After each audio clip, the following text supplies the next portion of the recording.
Deborah is the R. Jean Brownlee Professor of Anthropology and the Director of the Center for Experimental Anthropology. No, Experimental Ethnography, right? At the University of Pennsylvania. And she's also a sort of core faculty in women's gender and sexuality studies, except I got that the wrong way around at Penn. It's gender, sexuality, and women's studies. I haven't figured out the significance of the different order at the different universities, but I'm sure there's something there. Anyway, I don't want to take up too much time with the formal introduction. My graduate students at the back, I know, will be talking about your work a lot more later. And there's some fellow Caribbeanists who've come out to see you. So the talk tonight is actually drawn from your new work, which is coming out in October from Duke University Press.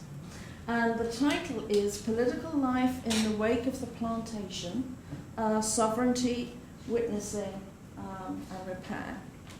And I just want to say again how incredibly grateful I am for you to come and share your new work with us. It's quite a privilege. So please welcome Professor Deborah Thomas.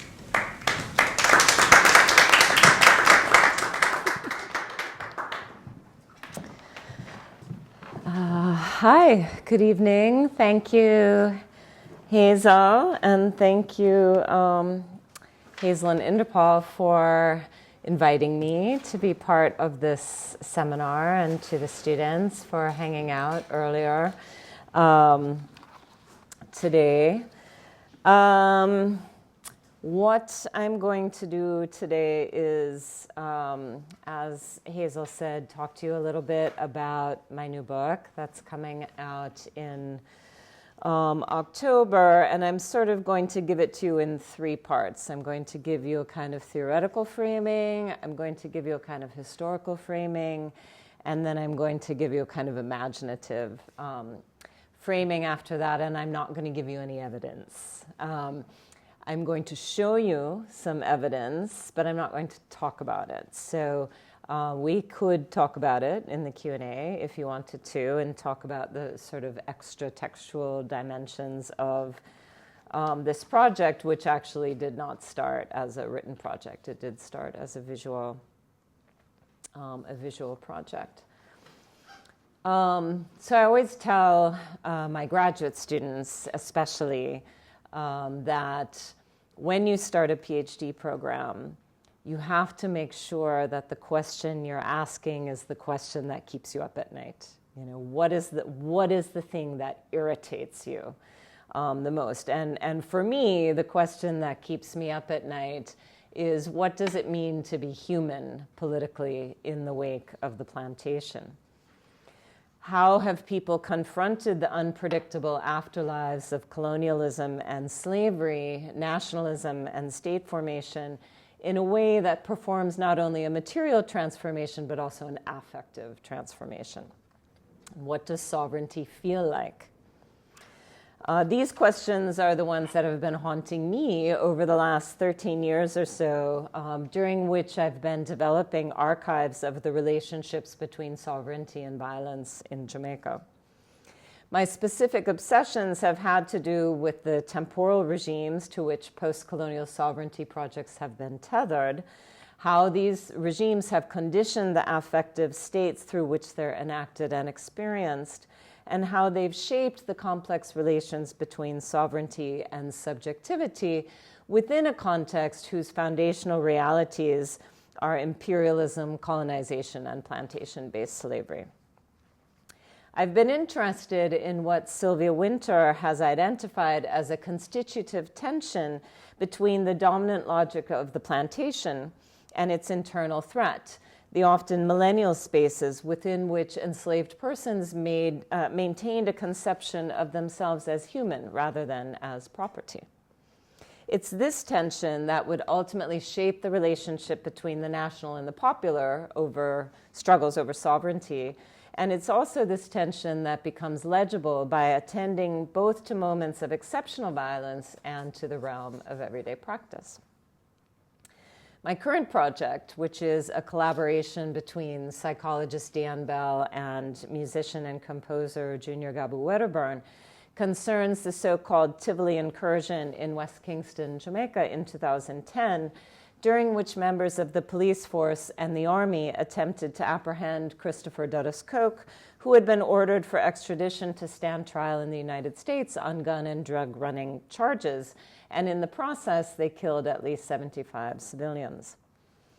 The project aims to bear witness to these dynamics regarding subjectivity, violence, and governance in the kind of quiet and quotidian way that Tina Kampt has identified as a modality of refusal, the, quote, nimble and strategic practices that undermine the categories of the dominant.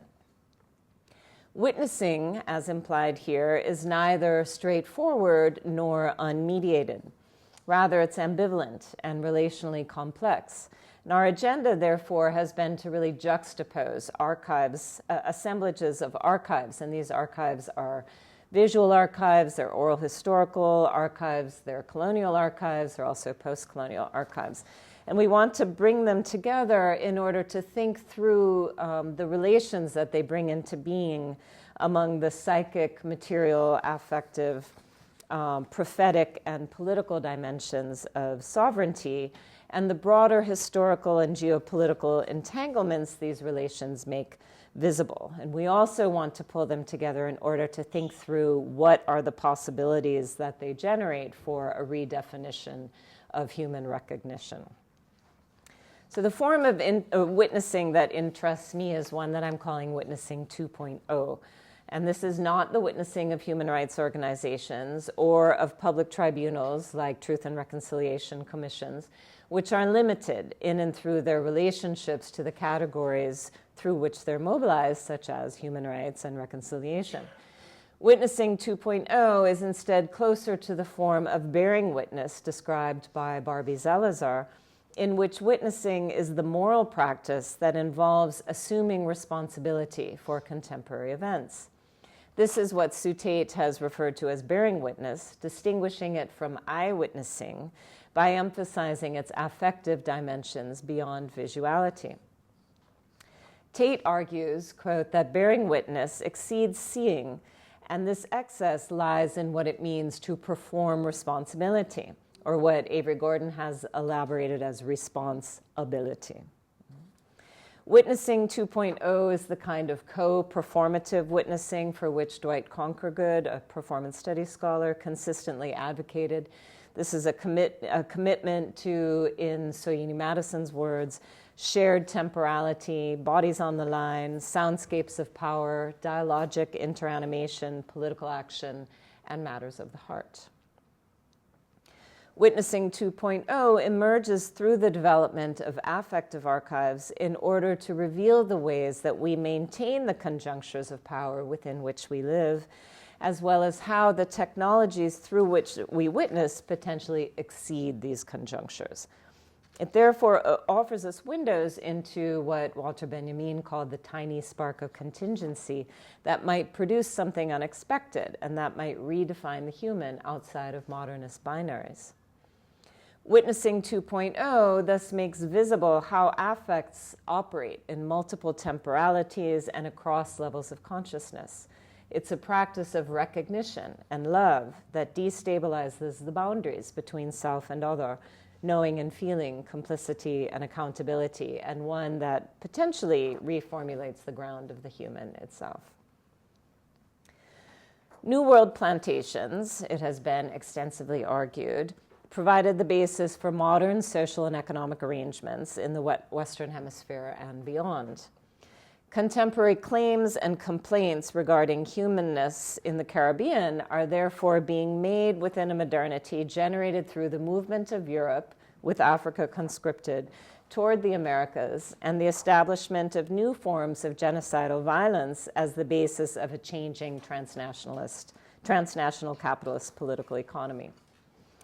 Mercantilism inaugurated material, religious, political, philosophical, scientific, and ideological processes that indelibly linked the New World and the Old in a common project of redefining modern humanity in racial terms. The settling of the New World also saw the twin transformative processes of racial fixing of diverse African peoples into negros and diverse indigenous New World populations into indios, and racial flexibility, which are the various configurations of creolization, transculturation, hybridity that emerged.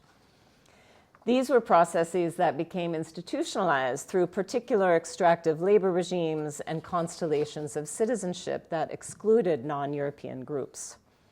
The initial racialized elaborations of what it means to be human would be subsequently mobilized to serve late 19th century projects of indirect imperial rule throughout Africa and South Asia, as well as the emergent imperialist project of the United States. Anti-colonial and nationalist projects sought to interrogate, critique, and ultimately revise these originary delineations of the relationships between personhood, value, and political legibility through the development of new forms of community cultural consciousness, if not always substantially new economic arrangements.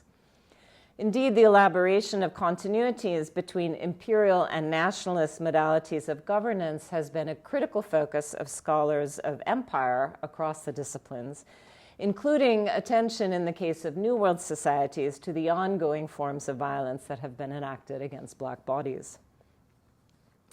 Modern liberal democratic political arrangements have been designed to hide these ontological processes. They've disguised the dehumanization of foundational racism through the conceptual framework of perfectibility. Many anthropologists have argued as much, and while these oftentimes brilliant analyses have yielded trenchant critiques of the diverse vectors of subjectification, I've also felt that they have sometimes stopped just short of the more sensory dimensions of sovereignty, and have therefore left us unable to answer other, also pertinent questions. This is in part because much of this work, inspired by Foucault and Agamben, often fails to take into account what Alex Waialea has called racializing assemblages, and to see those as foundational rather than incidental to modern delineations of humans, not quite humans, and non-humans. What analyses of bare life seem to disavow is that race always prefigures notions of what it means to be a human and potentially a citizen, and thus also what it feels like to be a problem, especially once political normativity is marked by a liberal, rights-oriented participatory democracy. So this forces a return to my original question. Within this context, what has it meant to be a human capable of acting politically in and on the world? If we agree that sovereignty is best understood as dynamic practice and that therefore there's no static or unitary constellation to which it refers, then we must think of it as performed and as embodied, as constituted both from below, as it were, and from above. As performance, sovereignty is also a mode of address and thus requires acknowledgement from an audience for whom the performance must be legible. And if all social projects that are not forcefully imposed must be affective in order to be effective, as Will Mazzarella has argued, then our ethnographic attention has to be attuned to the production, reception, and circulation of these affective fields. Focusing ethnographically on the relation between affect and sovereignty offers a number of affordances, the first of which has to do with the emergence of the body onto the stage of critical thinking, not just as the raw material of governance and management, but also as a way of knowing, both publicly and intimately. This body is not private, but instead is social, relational, and historical, and its unconscious is also therefore fully historical and culturally situated. Exploring the constitution of the political subject not primarily through nationalism, nor through state and extra-state-driven processes of subjectification, but through the cultivation of embodied affects that are shaped by the particular temporal conjunctures in which they emerge, This enables us to interrogate the ways political affects can transcend the context of their emergence, allowing them to appear and resurface unpredictably. It can thus unbind sovereignty not only from territory and therefore from the political centrality of the nation state, but also from teleologies of linear progressive time. What an affective approach to sovereignty gives us, then, is a better sense of what Daniel and Rutherford has called, quote, the atmospherics of an age, the non-ideological dimensions of hailing and aspects of relation that arrive without explicitly calling attention to themselves, creating a sensibility of community that disturbs both the spatial and temporal dimensions of the nation state through the particular forms of mediation that bring them into being. These atmospherics are grounded in particular historical materialities, they're generated through particular technologies, and they produce temporally specific expressions with different effects in different periods. So in thinking through how the Tivoli incursion came to be possible, how the conditions could have been created in which it would be thinkable that the military forces of the state could kill so many people with relative impunity, we've been cultivating an archive of affect. This is Gail Wald's phrasing, one that she mobilizes in order to understand the role of the late 60s and early 70s television variety show Soul as both reflecting contemporary realities and embodying dreams for a Black is beautiful future. Archiving for her is not oriented toward the past and its preservation, but is instead intended to elaborate new possibilities for social and political relations. Relations that, in the case she's investigating, are generated through popular cultural expression, but that we have explored through collecting images, sounds, and narratives of state violence.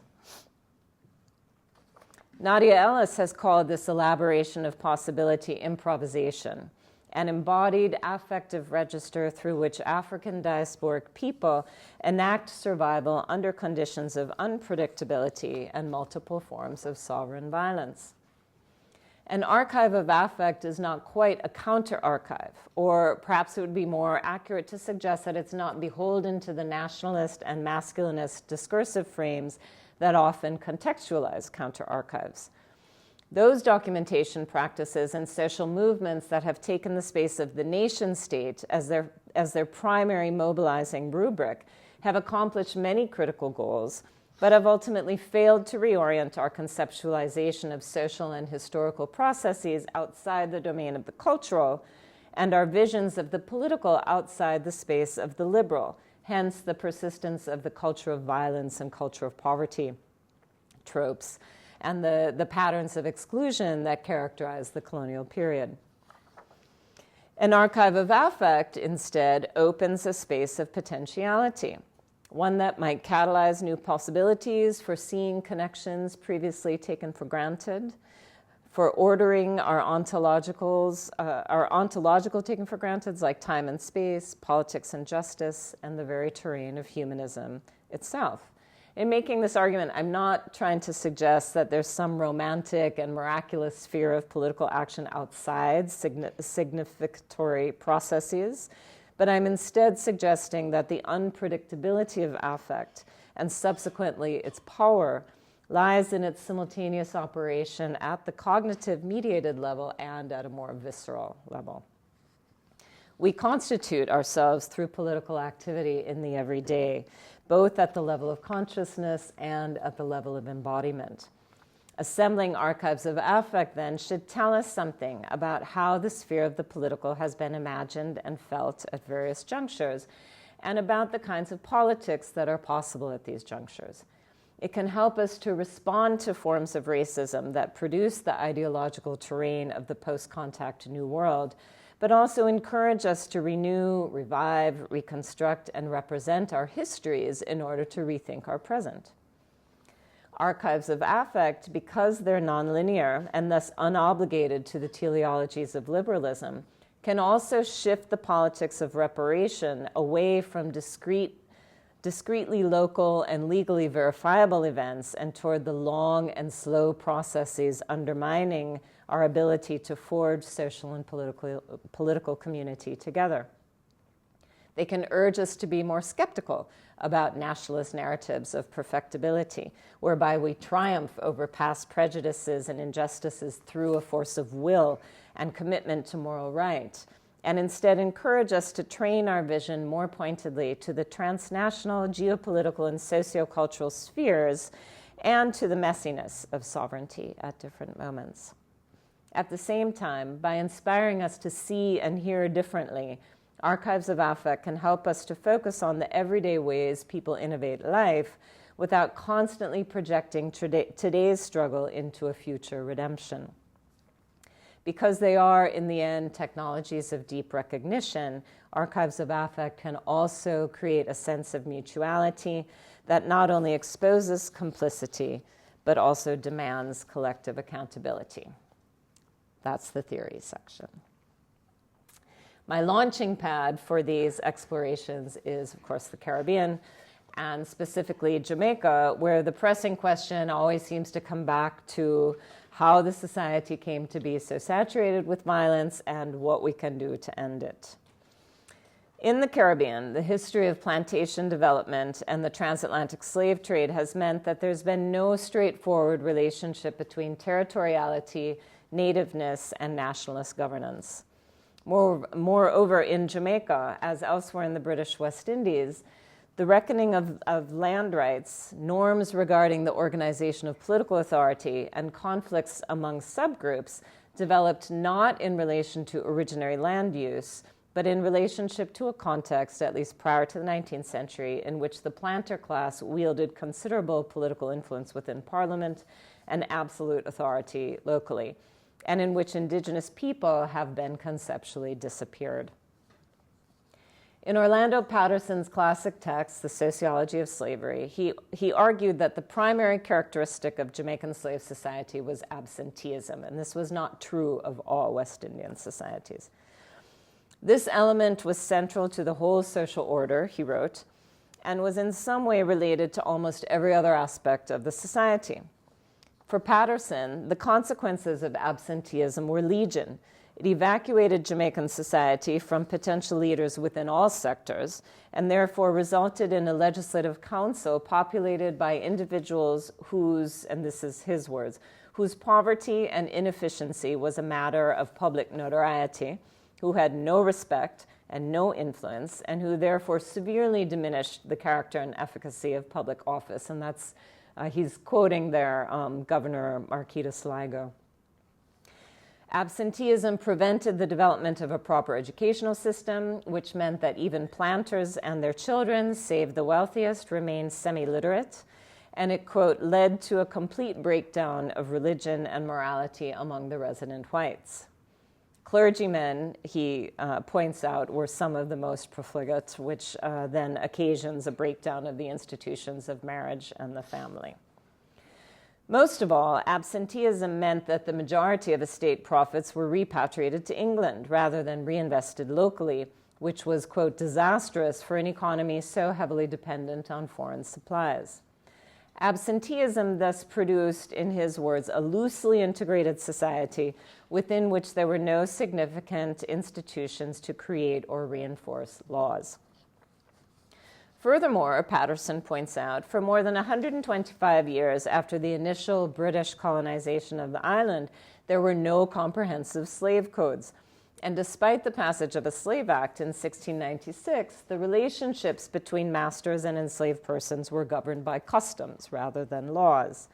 This meant that while masters typically enjoyed absolute legal power, slaves were also able to extract certain rights. Most importantly, in relation to the cultivation of provision grounds, which became a much more expansive practice than what had originally been legislated by the Slave Acts both in 1696 and 1788. These grounds have typically been understood as essential to the production of foodstuffs to sell in the market, and therefore to the attainment of cash. And at one point in the late 17th, early 18th century, enslaved persons actually were in control of 25% of the cash circulating on the island of Jamaica, which is, property holding property, right? So provision grounds allow people to cultivate. food that they sell in the market, from which they receive cash. They're also crucial for the development and maintenance of religious and social practices outside the reach of the plantation.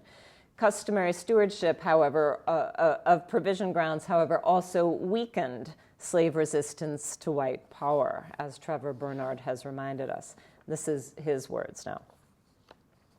On the one hand, the tendency of slaves to engage in capitalist market-oriented activity worked in the long run against the logic of the plantation because it reduced slaves' dependence on the bounty of the master and thus reduced his control over him. On the other hand, private property and market exchange fractured slave communities. Disputes over property and property-related crimes opened fissures within slave ranks. Confronting attacks on slave property rights from outside often healed these fissures, but it also often weakened the black community as a whole. Making this relation between autonomy and co-optation even more complex is Bernard's assertion that whites, as estate owners, managers, and overseers, were slaves' only protection against the predial larceny of other slaves.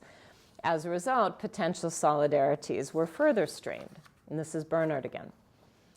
When a thief was from within a slave community, slaves could humiliate or ostracize the violator of group norms.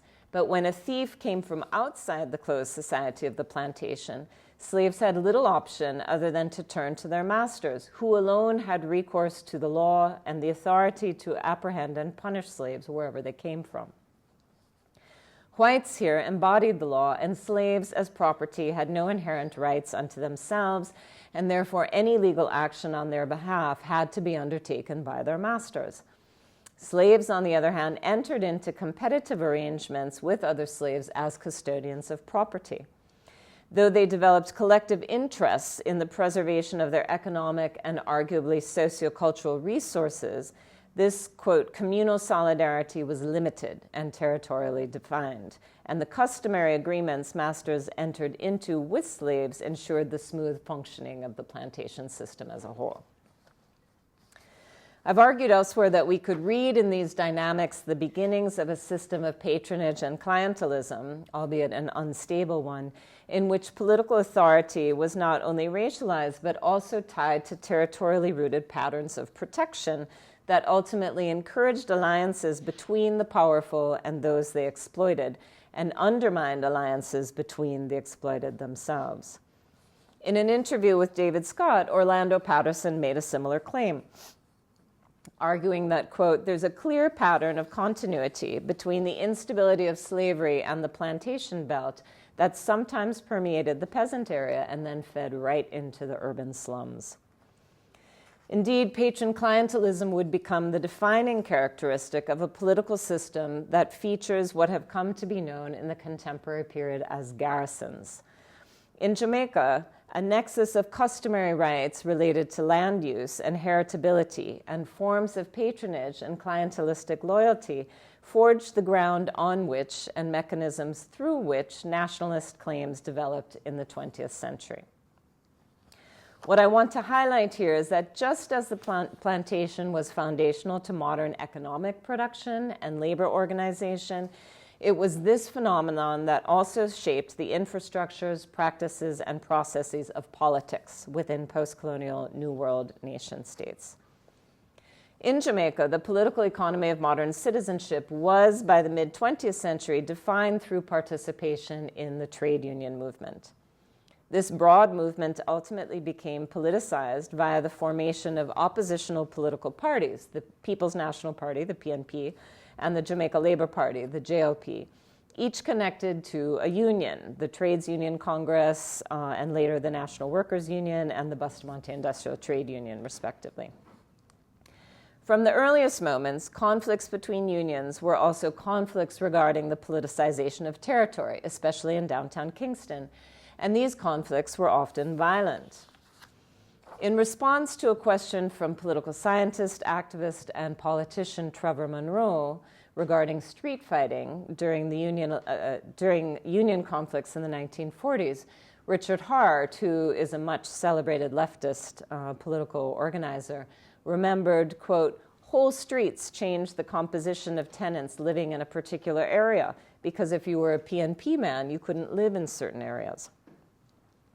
Since power in this context was personalized, ultimately grounded within the charisma and patronage of one or another leader, allegiances to union leaders, and therefore to political parties, were generally understood to be transmitted through the family, community, and the workplace. This solidified divisions within the working class, but clientelistic networks were not limited to those operating within the domains of organized political party activism with working class Jamaicans, but also included those within the fields of education, business, journalism, and community development. These are people who would trade information, skills, and contacts with their counterparts in politics. The hegemony of colonial class relations and patterns of leadership was thus secured in such a way that working class Jamaicans would continue support of a basically middle class political order long after this support would have appeared unjustified on any calculation of social returns.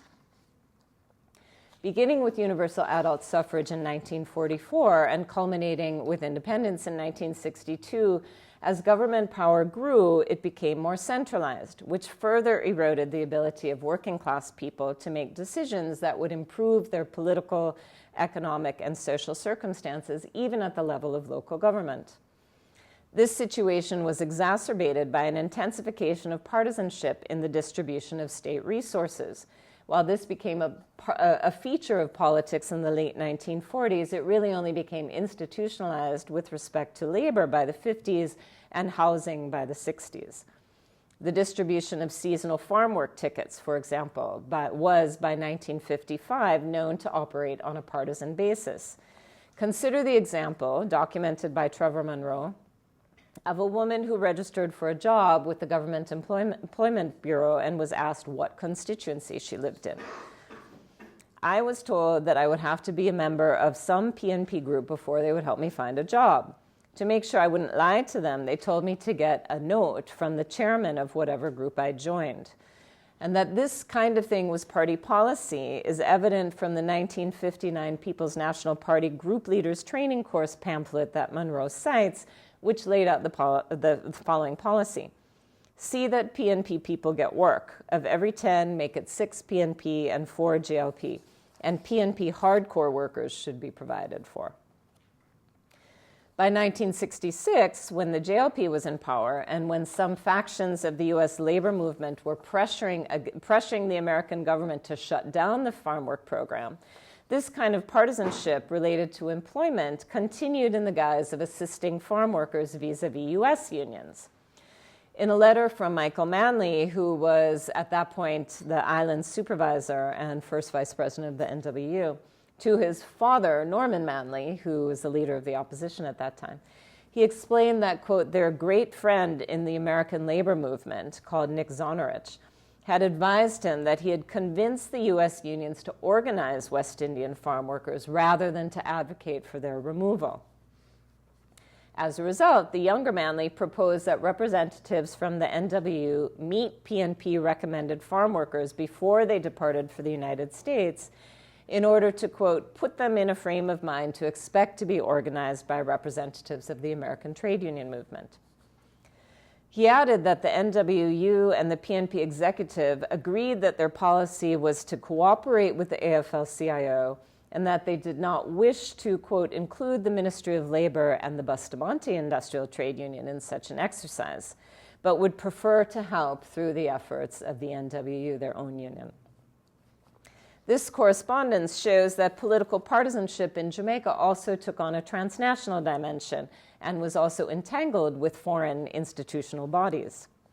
Of course, this has been true not only in relation to labor organizing, but also with respect to the organization of Jamaica's involvement in the international trades in drugs and arms, which, though a feature of political struggles during the 1960s, emerged more strongly in the 70s and 80s. By the 1967 elections, patronage, in terms of housing and jobs, was explicitly wielded as a political weapon. With continued patronage dependent on continued loyalty, the partisan system's most explicit manifestation was through the construction of housing schemes that were made available to people on the basis of party membership. These government-constructed properties came to constitute 40% or more of housing stock in downtown constituencies. And the colonial government had been involved in constructing these kinds of housing schemes for people and for people who had certain political allegiances, but these were typically as a result of natural disasters, hurricanes, for example. And the PNP also had proposed a kind of slum clearance program in 1961, right before they lost the elections, moving into independence, when Manley was meeting with Kennedy. But it really wasn't until after independence, under JLP leadership, when squatters were removed from Western Kingston and when Tivoli Gardens was constructed. And this really solidified the links between housing, territory, and political party. In 1963, 930 families comprising 3,600 people were removed from the Foreshore Road area in Western Kingston, and the destruction of their dwellings began on the 2nd of October in order to enable phase 1 of the Tivoli Gardens scheme. Additional evictions beginning in mid-February and continuing until mid-July 1966 displaced an additional 2,000 people. And this all led to the replacement of a kind of left-leaning Bacawal with phases 2 and 3. Bacawal was the name of the neighborhood prior to its destruction, to make way for phases 2 and 3 of Tivoli Gardens. By mid-August, political gang warfare had surged, and in October, the Jamaica Labour Party declared a state of emergency that lasted until after the 1967 elections. Following the completion of Tivoli Gardens, which remains with Denham Town the Jamaica Labour Party stronghold in downtown Kingston, the PNP government constructed additional housing for its own supporters. And the garrisonization of downtown Kingston was further reinforced by the abandonment of downtown spaces by Jamaican elites and middle-class professionals. Contemporary garrisons, of which Tivoli Gardens is considered the most perfect example, are thus territorially rooted, homogenous voting communities where political support is exchanged for contracts and other social welfare benefits. As in the past, these exchanges have been institutionalized and even codified as part of the general procedures for the distribution of paid work and social services among constituencies downtown, with the vote benefits nexus mediated through the relationship between a legitimately elected politician and a local, what we call, Don. This relationship between the politician and the Don has not been static. It became part of a more general ideological struggle in the 1970s, and it subsequently transformed with the elaboration of the transnational trade in cocaine and weapons, and that supplanted a sort of smaller trafficking in ganja. And so what happens in the 80s with the huge influx of crack cocaine is that the Dons gain power over the legitimately elected politicians. So the shape of their relationship changes at that point. This is also what has perpetuated a kind of permanent war in which Kingston figures centrally as a spatially, racially, and politically polarized place, both discursively and symbolically, and it's what also brings the garrison Dons to the attention of the U.S. government. What were thus made legible with the Tivoli incursion in 2010 were the various scales at which and through which the garrison operates. In other words, the garrison doesn't merely denote a physical space. It's not just the actual location of Tivoli Gardens and sort of the space of Tivoli Gardens within the world.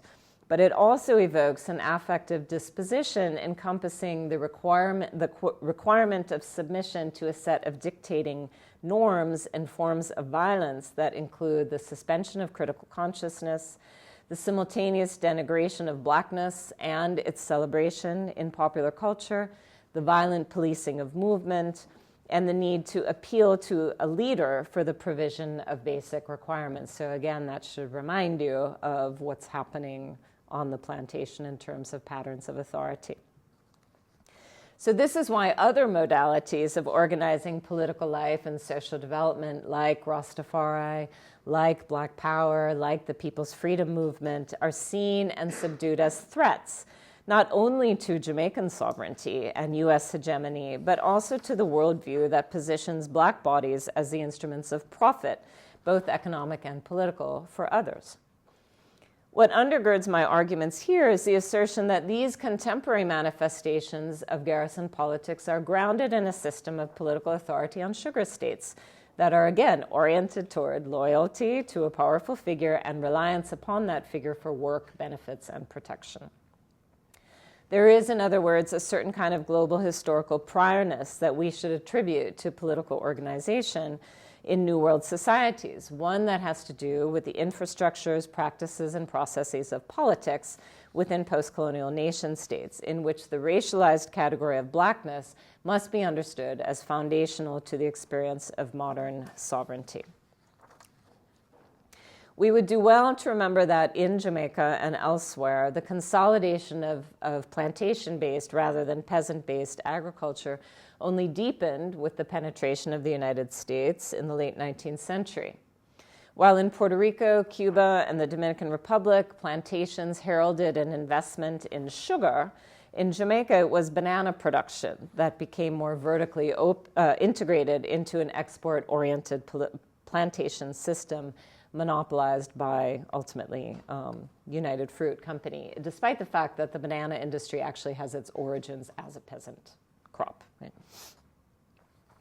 Tensions regarding a deepening U.S. influence over the Jamaican economy extended to the political realm after the 1907 earthquake in Kingston, in the wake of which Governor Swettenham was recalled to Britain because he refused the assistance of a contingent of U.S. Marines who had arrived on a rescue mission.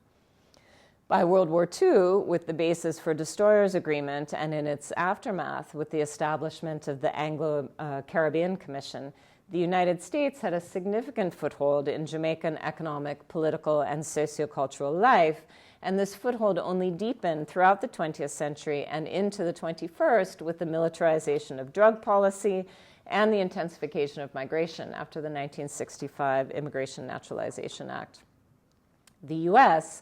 was therefore fundamental to the reorganization of sovereignty in Jamaica after World War II, and intelligence gathering and labor mobilizing were the critical institutional spheres of this reorganization. And I'm mentioning this here in order to give a sense of the multiplicity of sovereignties in which Jamaicans are imbricated and to which Jamaicans have had to respond at different times. And in Tivoli Gardens, certainly there have been multiple sovereignties at play, and the different scales at which they've operated, sometimes in collaboration and sometimes not, give us some windows into the affective sociopolitical fields through which people have attempted to make life. All right, that's a history. So if we concede that seizing state power is both an act of self-determination and an act of sovereign violence, then we're able to grasp the inherently contradictory nature of revolution.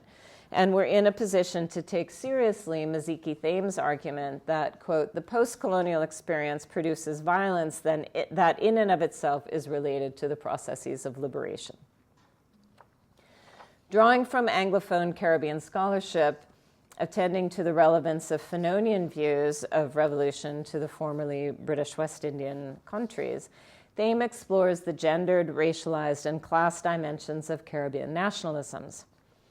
Her argument is that within a configuration in which, quote, middle-class and professional men came to assume power over the nation and have maintained their dominance over other weaker men and over women in general, the Caribbean state became the agent of this subject position. The relationships between gendered, class, kinship norms, and nationalist respectability have been discussed at length, but what's important here is Thames' contention that where full personhood and citizenship remain in question for Black working-class Jamaicans, working-class men have been criminalized and singled out for exceptional treatment by the Jamaican state. Violence against poor Jamaicans has become normalized as what she calls a feature of elite consensus around the establishment of a social order that rendered poor blacks also demeaned. The violence that Thame is pinpointing is not only the violence of political parties and the racialized patterns of structural violence that have become normative throughout the Americas, but is also an everyday violence that permeates encounters with middle-class people, agents of the state, and each other. The garrison for Thame is the extension of this violence, and it's a, quote, symbol of conquest and specifically of middle-class dominance over the poor through the party mechanism. Fanon's point about revolutionary violence is that it turns the norms of society on their head. It purges colonial degradation and allows for the reclamation of personhood and the realization of meaningful social and economic transformation. But what kind of liberation could Fanon's cleansing and humanizing violence bring within this context? One in which the response to alienation from the nationalist state has been violence, disorder, and indiscipline, though not necessarily of revolutionary nature. Those are Maziki's words. Thame points out that for many scholars, violence in post-colonial Jamaica has been an act of empowerment or a means to visibility. Through their competition and collaboration with the state in the use of violence, Thame writes, segments of the urban poor become empowered. Violence in this frame is a route to recognition, but one that has primarily been expressed and received or rejected through the very masculinism that undergirds the post-colonial order.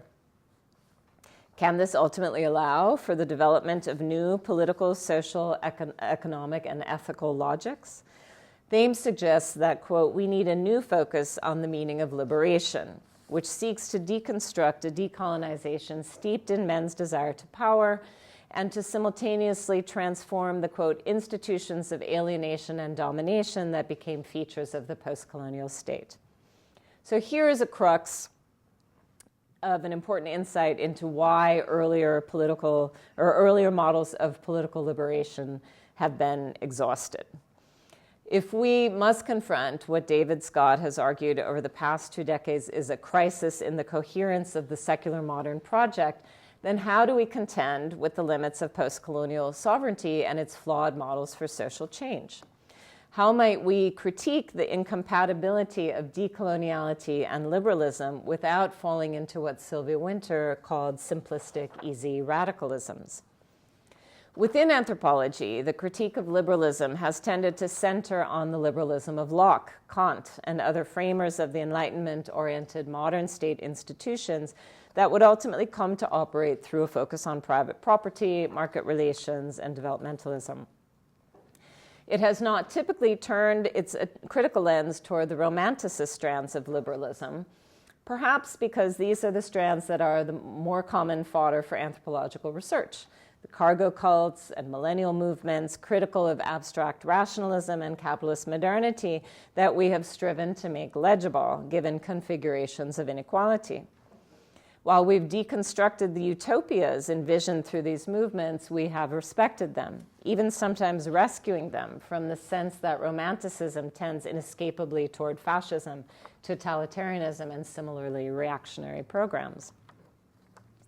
A Weberian tradition of anti-Enlightenment romanticism, however, is one that's been central to many successful social transformation projects, including extremely conservative ones, in large measure because of the tendency toward charismatic leadership, which is not, of course, unique to Germanic traditions, but also, and possibly more so, because of the affective as opposed to the rational secular force of its movements. The problem of revolution, then, should be reformulated in terms of an ongoing struggle between two versions of liberal social change, secular rationalist versus romanticist, or in other words, pragmatists versus poets. In this reformulation, the power of institutional transformation would probably rest in the modern secular liberal revolutionary framework, and the power of affective attachment would probably stay with the Germanic framework in both its exclusionary and inclusive guises. If aspects of romanticism have been central to the contemporary rightward shifts throughout the Americas and Europe, they have also undergirded powerful social movements like Rastafari that have gone the furthest to critique the liberal capitalist status quo and the progressive teleologies of developmentalism. Why then have we not tended to imagine our own revolutionary futures through this lens? Michael Lowy and Robert Serre have advocated for a reconsideration of Romanticism. In Romanticism Against the Tide of Modernity, they argue that the critical force and clarity of Romanticism lies in its exposure of, quote, the blindness of the ideologies of progress, the unthought of bourgeois thought. Their argument is that Romanticism can be both revolutionary and counter-revolutionary and undergirding movements with radically discrepant ends. What is common to all, however, is a, quote, value on life, love, hope, freedom, and joy, as well as creativity, and a rejection of the Enlightenment's abstract rationalism, as well as stultifying reification, defined here as, quote, the dehumanization of human life, the transforming of human relations into relations among things, inert objects. And this they see as having accompanied the move toward global capitalism. Where most locate Romanticism as emerging in the wake of the French Revolution as a result of disillusionment with the bourgeoisie that seized power, Lowy and Serre track it back to the early 18th century and an emergent disillusionment with the spread of capitalism. They argue that in pushing a critique of capitalist modernity, the Romantic view constitutes modernity's self-criticism. Throughout their texts, they chart a typology of Romanticisms, differentiating between restitutionist, conservative, fascistic, resigned, reformist, and revolutionary and or utopian Romanticisms, which for them would include Jacobin democratic Romanticism, and distinguishing further between the English, French, and German varieties of each. So it's the last category of Romanticism that contains some interesting bedfellows. Marx and Engels appear among the utopians, as well as Bukharin and Stalin, E.P. Thompson, and the Frankfurt School. Lowy and Serre also argue that Surrealism was the 20th century movement that most brought the romantic aspiration to re-enchant the world to the peak of its expression. And we know that Surrealism also heavily influenced thinkers like Aimé Césaire and the later Situationists. While Lowy and Serre do not tether their grounding of Romanticism in anti-capitalism to imperialism and the colonization of the Americas at all, if we understand modernity as the ground upon which our degradation as non or not quite humans is realized, then we should be able to see the appeal and purchase of an anti-modern philosophy and practice within settings characterized by colonization and plantation slavery.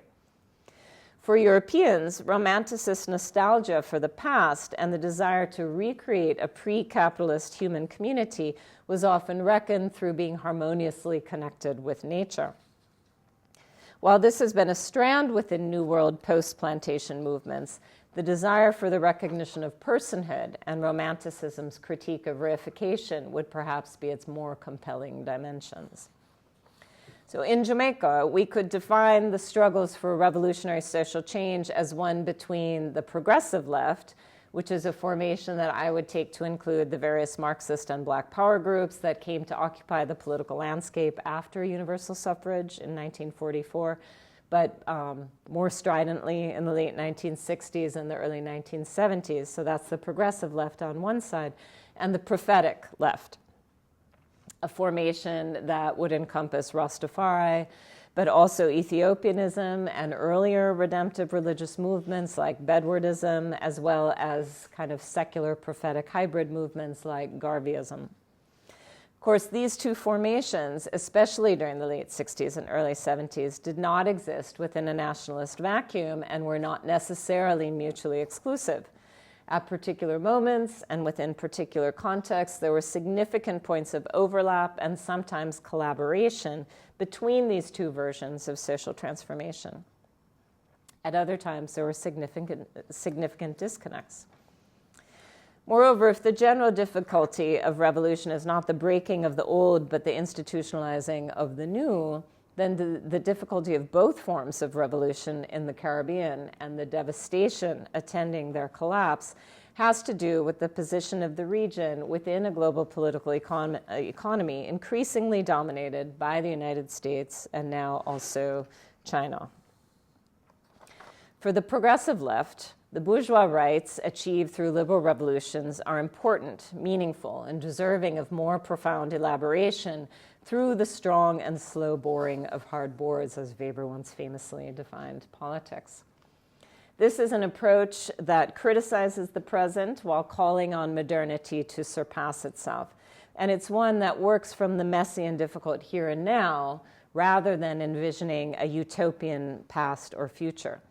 It attempts to form alliances between the positions of actually existing people with their actually existing flaws in order to produce actually existing change through the seizure of the state. For them, Romanticist movements are important, but cannot ultimately play a leading role on the stage of revolution. However, within our actually existing context, I would actually argue that it's Romanticist movements that have consistently produced meaningful and lasting transformations in people's understandings of the world and their place in it, and therefore of their internal worlds and intersubjective relations, in part because they do not respect the boundaries of the territorial state. Theorizing sovereignty in relation to questions of affect, therefore, forces us to generate more complex accounts of the historical and social relations through which notions and experiences of sovereignty are produced, experienced, and circulated over time and space. It also encourages us to more fully appreciate the complexity of how visions of the present, future, and social change are inhabited and expressed in really complex and sometimes contradictory ways. Let me return to Maziki Thame's claim that corruption, middle-class dominance, and the criminalization of Black working-class men and women in Jamaica can be dismantled only by displacing men's desire for power from the center of political thought and action. While Weberian conceptualizations of politics and revolution do much to help us take seriously the affective states that constitute notions of politics and community, it's true that they don't necessarily move us outside of the broader frames of masculinism. But neither, as we've seen, does the secular rationalism of the progressive left. So what Thame is proposing is a kind of feminist solution, one that makes visible other kinds of struggle and action, typically led by women, that don't rely on charismatic leadership, that involve collaboration among diverse stakeholders, and that aren't oriented toward taking control of the state. And this is, her own program of research, and it's a really important one. What I want to propose is another kind of feminist solution, not as an alternative, but as a way to walk alongside her. It's a solution that's grounded in witnessing 2.0, that quotidian practice of watching, listening, feeling that's relational and profoundly intersubjective. This solution is geared toward, 1, taking seriously embodied affective ways of knowing in an effort to, 2, track the long-term entanglements that have produced and sustained the binaries structuring our modern world, so that we find ways to, 3, undo dualistic modalities of thinking and acting in order to, 4, generate meaningful forms of repair.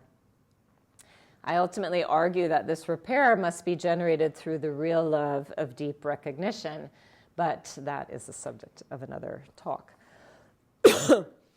For now, let me conclude by stating that thinking sovereignty through affect speaks to the ethical impulses of this project and the questions that originally framed it. How are we complicit in the perpetuation of sovereign violence?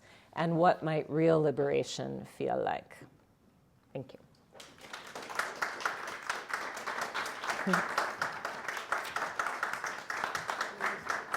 Of course, yeah.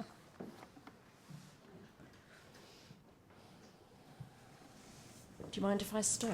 Go ahead. So I was very interested in the different scales in the talk, but we were also getting visual scales in what we were seeing, that you were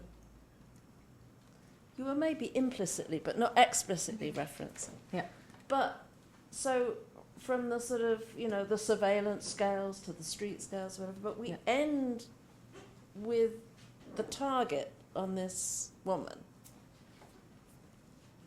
And so, in your feminist analysis, are you imagining that this is the site of the hope and the movement for change? Because so many of the structures you've been talking about were masculinist. Mm-hmm.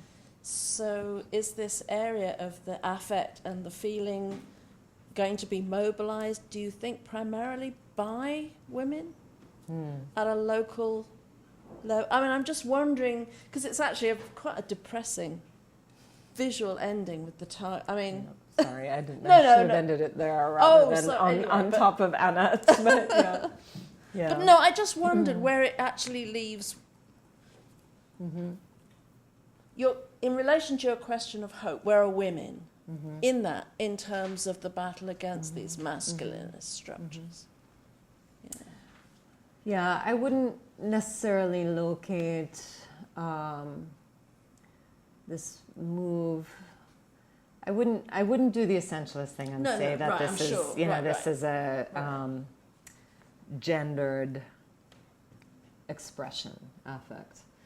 But I think there are two levels of things, and one is what Maziki is doing, and I think it's super important, which is if we're always looking for social change and revolution at the level of these big movements or a vanguard or a state or something, then we're missing all of the stuff that's going on the ground, which tend to be led by women, because it's attending to quotidian concerns. And it's, the stories about politicians taking over projects that women have started on their own in their community are legion, Oh, well, we see that kids are not getting homework time, so let me leave the light on outside my shop for a couple extra hours every night and we'll make that homework circle. And then the politician comes along, sees that this is working, takes it over, and then only members of that party can participate in that, right? Or various other things, school breakfast, school lunch, whatever it is, it's... So I think it is important to look at these spaces that are not oriented toward control of the state to see what forms of change are happening at the local community everyday kind of level and how they're impacting people's lives, right? What visions they reflect in terms of where people think their sphere of influence is and what's important to them. And those are going to be different, in different spaces. There's not one totalizing revolution that's going to happen to come along and change things for everybody in the same way, right?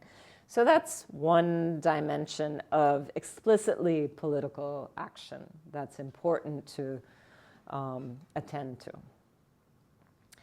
But, all of that kind of stuff can happen. Changes happen. Policy happens. But people's minds and their hearts don't change. And I think that's what we see. So even in the face of massive structural change, people hang on to old ideas and old feelings. And I think that's what I've been really interested in, how people go through an internal transformation that changes the way they approach the world. So, that part of this kind of started when I was working with this group called the International Peacemakers Association, which is a sort of the latter-day development of the Claudius Henry movement, that something that sort of happens in Kingston in the late 50s, and then there's this big scandal where the state thinks that they're trying to, take over and then sell Jamaica to Cuba and Fidel Castro, and they found this cache of arms, and so they arrest who they can arrest and charge Claudius Henry with treason and assassinate his son and two other accomplices in 1960. Well, Henry comes out of prison 10 years after he goes in and then reforms this movement in a rural Jamaican, rural kind of central Jamaican parish, and they build this kind of they build a community for themselves, which is a spiritual community, but it's also a community that's about economic self-determination. So every cement block that is used to build every house, they have made with their own hands. Every tile, every piece of land that's grazing, they have tilled, you know. So Walter Rodney becomes interested in this community, but he's really only into the economic self-determination part and thinks all the spiritual stuff is nonsense. But at any rate, you know, the thing fails eventually. It does, you know. So I've been interested in what failure looks like, because of course it doesn't ever die, you know. When you talk to those older gentlemen who were involved with him from the late 1950s, the massive transformation in worldview that their participation in this movement occasioned for them lives, you know, and what they were able to build in this community before everything kind of fell apart. Like, they felt differently about themselves, and they felt differently about who they were in the world and what the place of Jamaica was in the world. And it, like, so moving, you know, because you can feel it when they're talking to you still today. I mean, many of them have passed now since I began interviewing them. But I think, you know, youth in the community also feel it, but they don't necessarily know why. You know, so every person passing while, you know, I'm sitting and talking to one of them on the veranda, they hail them up, you know, and they've not necessarily shared with them their experience, you know, politically, but I think they can feel it, you know, and I think that feeling circulates. So once you've had a transformation like this, of course it affects everybody with whom you interact, you know, and they then could take it up without having been involved in the original thing. You know, and so I've been kind of interested in that sort of affective circulation and how those fields then multiply, you know. And I think as a dancer, you know, I would always feel that on stage. You know, you're moving with people. At some point, you transcend that scenario. You know, not every night, probably. And, you know, sometimes it's just like, oh, God, can I get my body to do these things again? You know, but there are those moments when it's more than the music, it's more than the group. You just feel it, you know, and I can't really articulate what that feeling is, but I know that it's moving through me to other people, you know, and it's that kind of thing that I'm interested in, because that is what generates a different relational field, you know, in which we could transform our history and our relationship and create something different, you know. And that has meant moving outside of political economy literature and thinking through psychoanalysis, you know, and thinking about the ways people have tried to imagine these kinds of intersubjectivities as transformative and outside of the self-other dyad. And it's, you know, it's the radical psychoanalysts, you know, who are doing that in a different way. But so you know, is that gendered? I mean, not necessarily, but in our society, that domain has typically been understood to be accessed more regularly by women. But I wouldn't put too fine a point on that. Yeah. I was just thinking because the structures are so Yeah. masculinist that- Yeah. Yeah. Yeah. Thank you so much for this. So I had a few questions. One, I was just curious how you take this understanding between sovereignty and affect, and in particular this kind of performative dimension of sovereignty that you mentioned, the call that elicits a kind of response, with other understandings of sovereignty in the state in anthropology. So like Akhil Gupta thinking about the kind of, you know, ground up creation almost of the state through quotidian practices, how you understand these things together or not. The second question was, and you can deflect this because you said it was the subject of another talk, but just where what you mean by deep recognition, which is like a very evocative term, and how it fits in.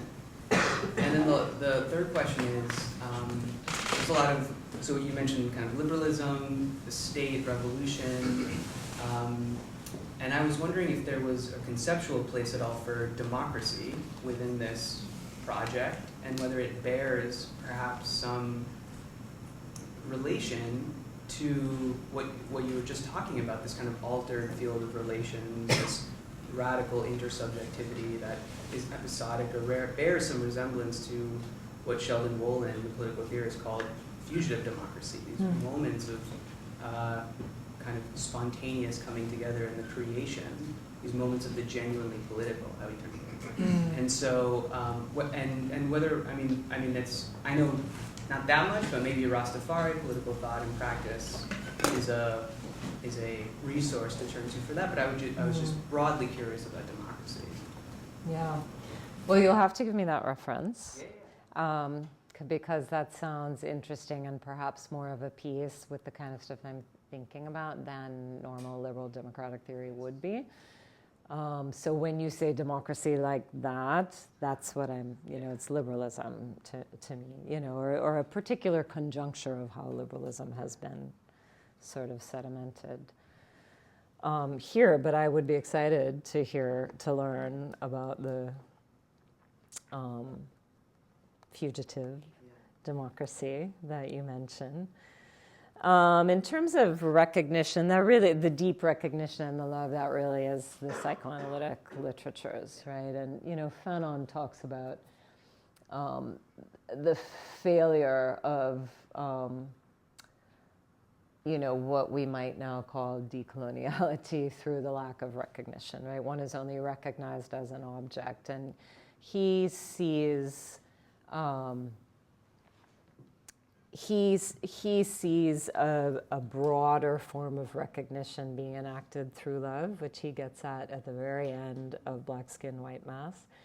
But I've been sort of looking more at like Levinas and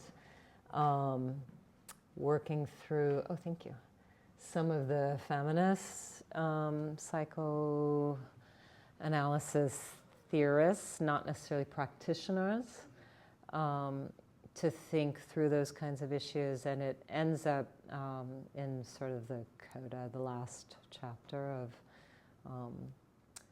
the book. But it's it's an internal process, right? And therefore difficult to measure by any of the sort of modern methods that we would use to think about change in consciousness and change in action, and I think therefore deeply unsatisfying to normative political scientists or even, impatient revolutionaries, who really want to map transformation in different terms. And I guess I'm just frustrated with that, and feel like it hasn't occasioned the real change. And even the really left movements in the 70s in Jamaica did not and were not able to.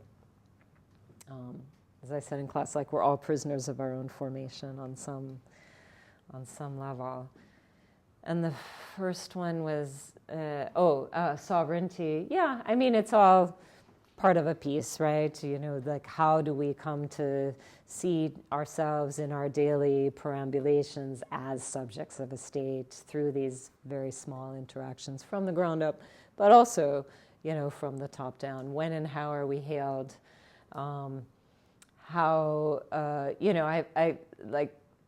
I find myself constantly having to remind myself to resist the hailing. Every time I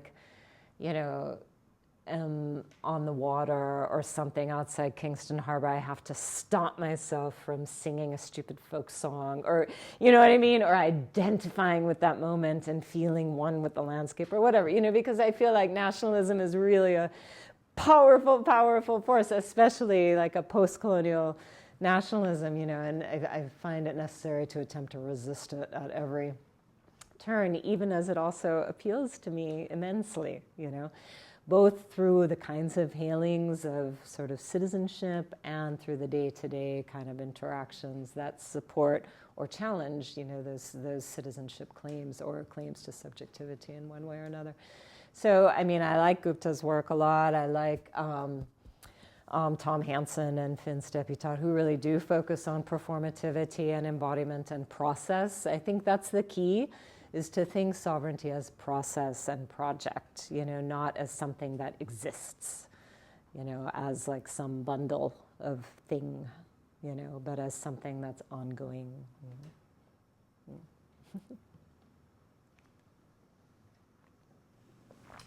Yes, thank you. How would you characterize or describe the role of the church? And is there at any time any kind of leadership to help with the suffering, to help with the, with the social justice, so on and so forth? Or was it always dominated by, the dons and the... Oh, you mean in the communities? Yes. Well, of course, historically, the church, has played both a progressive and a conservative role. Certainly a role in all of the slave rebellions, the church, the Christian church, the Anglican church, and the nonconformist churches, Methodist, Presbyterians, etc. The church bought up, properties and distributed them in smaller parcels to members. I'm not sure how to say this without sounding anti-church, but all of those forms of progress and liberation come at a cost, to my mind. One then has to transform oneself. One has to espouse certain values. One has to practice and perform a certain kind of respectability, which for many was a stretch, and for many was something they did in order to achieve the land or to make the bargain, in order to better themselves as they saw was possible at the time. So that's great. Within the community, within Tivoli, actually, there's one church that's really interesting. I mean, there are a number of churches. There are 1 million churches in Jamaica, of course. People are very religious in every kind of public forum discussion. Yeah, every public forum, like I'm giving this lecture for the National Library, and they said, okay, so we should have a member of the security forces. I was like, oh, wow, okay. And so then we decided on somebody I actually know who's, the head of now he's the head of the police commission, but he's a very reasonable, interesting person who I know socially, so that will work. Then the second thing is always, we need somebody from the church. And I'm like, why do we need somebody from the church? I grew up in the church, so... it's like it's a very strong and powerful part of many people's lives. And there's one church in Tivoli Gardens that has been very active and actually really interesting in the way it has attempted to develop leadership in the community, mostly women and youth. And sort of they're on some level sanctioned by the Don, but the Don mostly stays out of it, and that's sort of an arrangement that any institution would have to have within that particular space. There's an acknowledgement, but there doesn't have to be a constant interaction, as is the case in this particular church. So they have to walk a very fine line, between allowing people to empower themselves and not allowing that empowerment to challenge the kind of dominant system of authority in the community. So it's complex, I guess I would say. There's a woman, Kijan Bloomfield, who's done some really interesting work on some of the churches and their mission in Tivoli Gardens, and the ways that they have, this one pastor in particular has attempted to destabilize Don leadership while also operating through it, and I think it's really difficult for them. It's a complex dance, I'd say. Thank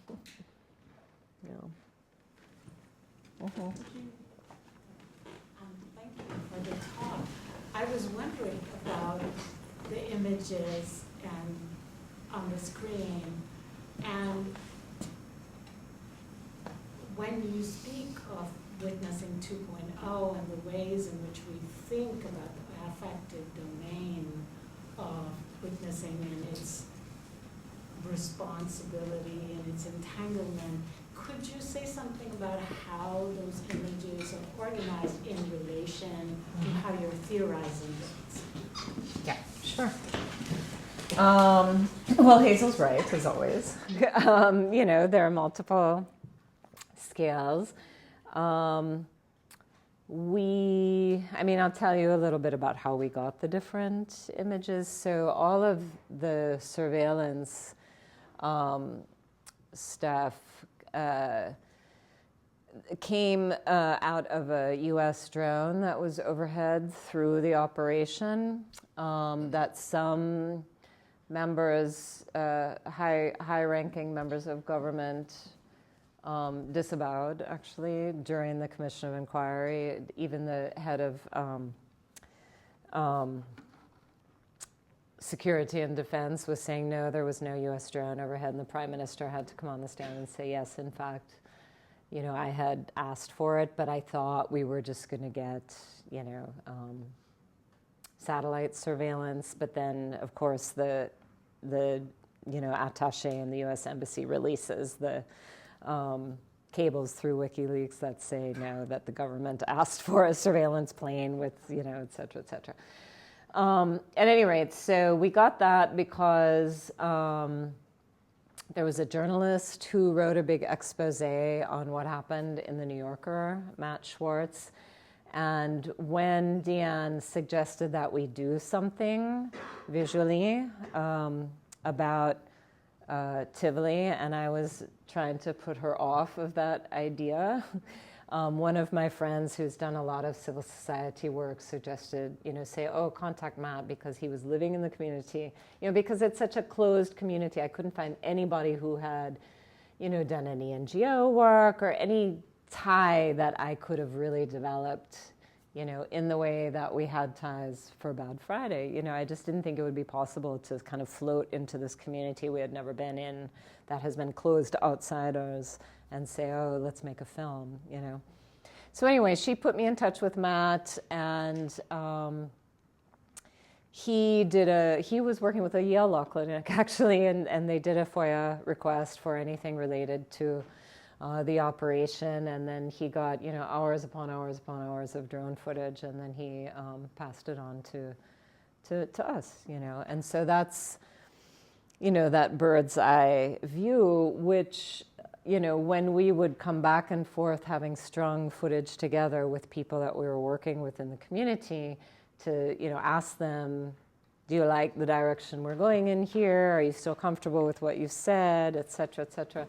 When they saw the drone footage for the first time, it was quite shocking to them because, they're now seeing from, sometimes 2 miles overhead what they had actually experienced, like cowering under somebody's dining room table for 3 days. You know what I mean? So the scale difference from their experience and what they're able to see watching the soldiers like scurry around like ants and, actually in some cases corroborating things that they said at the Commission of Inquiry. We always think about drones and surveillance footage as negative, but in some cases it was actually supporting things that they had said during the Commission of Inquiry that the lawyers were trying to disavow,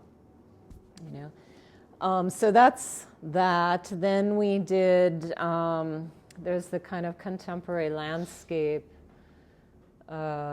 images, that kind of stuff. Because we were really interested in the material evidence of violence in the landscape, the stuff that people have to pass by every day, the broken windows that are still in their houses years later because they can't afford to fix them, what it looks like to live in a wounded city, in that way. Then we did a photography workshop. Oh, there's all the archival footage, of course, and then there's those are actually not soldiers on the roof. Those are gunmen in this case, but there are also images that look like soldiers on the roof.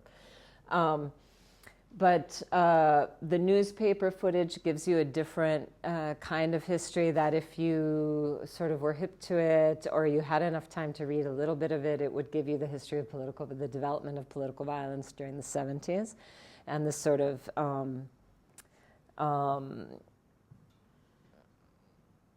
you know, how it just grows throughout the decade. And then we did I took some design students down. They did a photography workshop with these youth. And some of their pictures, sorry. Well, you saw some of their pictures, the quick pictures that came by.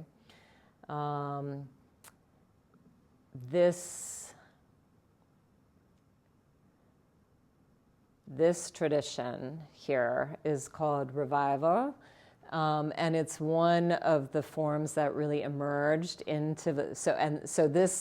All right, so I wanted to juxtapose these two, you know, of course, because I'm a dancer, but also because it shows the continuity in embodied movement forms between the ritual practice and the popular practice. So in revival, you know, this is something that really solidifies in the 1950s in Tivoli, well, in what becomes Tivoli Gardens in Bacawal as a kind of rural practice that gets re-inscribed in an urban location. And you saw the revival table, you see the drummers, you see the kind of dance which is called thumping, you know. But then here you have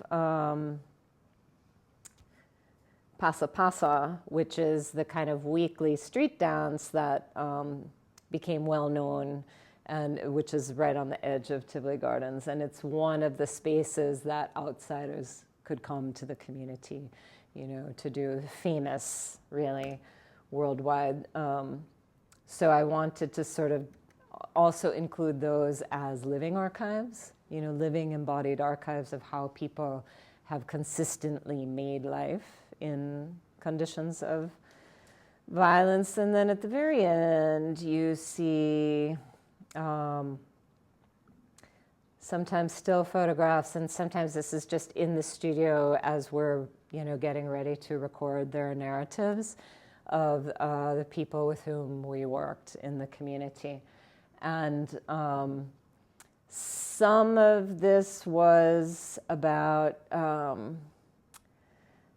showing not just suffering victims, but also people who are members of families and communities and who are laughing and smiling and also crying and also, you know, grieving, mourning, and in a relationship with us and with each other, you know. So anyway, these are elements that then became part of a film, a 40-minute documentary where you would hear their narratives, or some of them, or parts of them, and also then of a more abstract, non-linear piece in which their narratives are not sort of foregrounded as total, complete stories.